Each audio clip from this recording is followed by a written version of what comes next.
Money back guarantee, but you must call to order. Call 1-800-952-1443. That's 1-800-952-1443. Order now.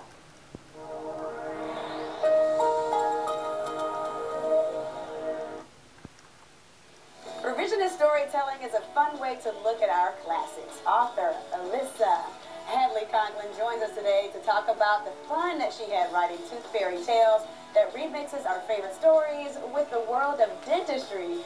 And speaking of dentistry, we take a look at how power swabs can whiten your smile in no time. It's all coming up next on Atlanta & Company Afternoon.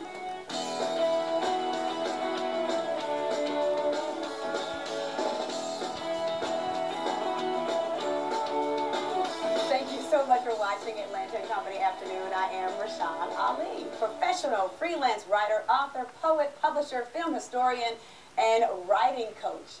Elissa Hadley Conklin loves storytelling. Using that love, she combined her 40 years as a dental assistant to remix some legendary fairy tales and classic stories from literature. She joins us today to discuss her book, Tooth Fairy Tales, legends, and stories from classic literature retold from the mysterious world of dentistry. Wow, that's a mouthful. That is a mouthful. Yeah, how are you today? I'm doing very well. Thank you so much for asking. Yes, yes. So let's talk about this book. Now, where did you get the idea? Obviously, it came from your 40 years as a dental assistant, but you took that experience and you made it into a book. Tell us all about it. Well, I'm not really a dental assistant. I'm a writer. Okay. I had my first poem published when I was 11, and when I was 7 years old in Queens, New York, they did a statewide test, and I was doing college freshman level reading in 2nd grade. Goodness. So they split me from 2nd to 4th grade, and I was tutoring 6th graders in English in 4th grade. Goodness. And so I'm a writer. Right. But like everything else, you know, it comes so easy for me. And I didn't want to be a writer. I wanted to be an actress. Okay. That's where the film historian came in. I'm a big Joan Crawford fan. I'm still writing my book about Joan Crawford. But unfortunately, I auditioned for the American Academy of Dramatic Arts, doing all 3 parts and whatever happened to Baby Jane in 1971. Figure out how I got that. And in April of my senior year, I was diagnosed with muscular dystrophy.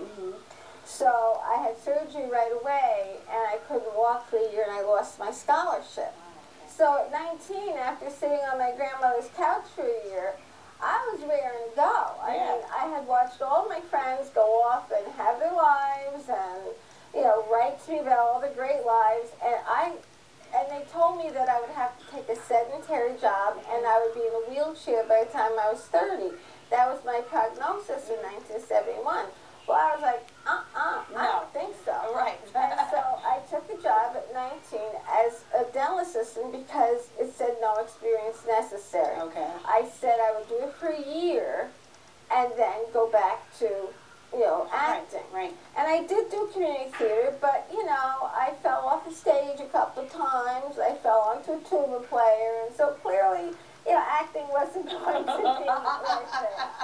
So, but every time I needed money, you know, I would just, because I had so much experience, I would just go to the nearest dental office and I get myself a job. Yeah. So I kept quitting to write a book. I would quit for 2 years, live with my grandmother, and she said, oh, my lands, dear, that's your gift. But then you'd run out of money, back to dentistry.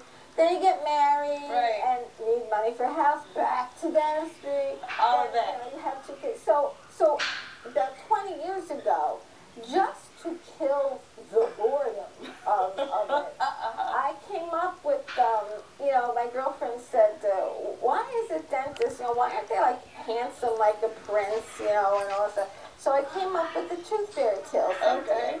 And my first story was Beauty and the Beast, where instead of being turned into a monster, the enchantress turns the prince into a dentist. Nice. So you took from your experiences and put it in this book. Exactly. And there's a lot of things that happen in dentistry that are endemic only to dentistry. Right. So I took those mysteries like circulators. You can't hold on to a circulator. They turn into sea foam, so that became Little Mermaid. Yeah. I took The Raven and I rewrote it to be an inept dental assistant named Lenore who drives a dentist crazy.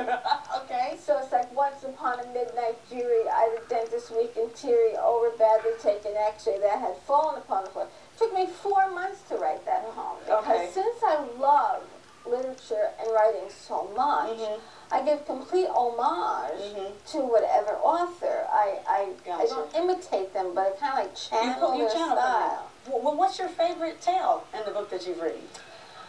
If you can name one. I think my favorite tale is probably The Youth That Could Not Shudder. Okay. And that's a Grimm's fairy tale, and I actually wrote that from the patient's point of view. Okay. And the real story is, his name is Fear Not, and his father's afraid, because he's not afraid of anything, that he's not going to make it in the business world. So in the real story, he sends him out in the real world. All this bad stuff happens to him. And he doesn't shudder until he finds out that his lady love back home is sick.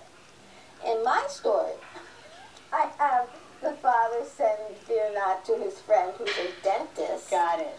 And the deal is that if he makes him shudder, he gets to marry the daughter. So all these terrible things and sitting playing poker with corpses downstairs, cadavers, he finally gets to marry the daughter.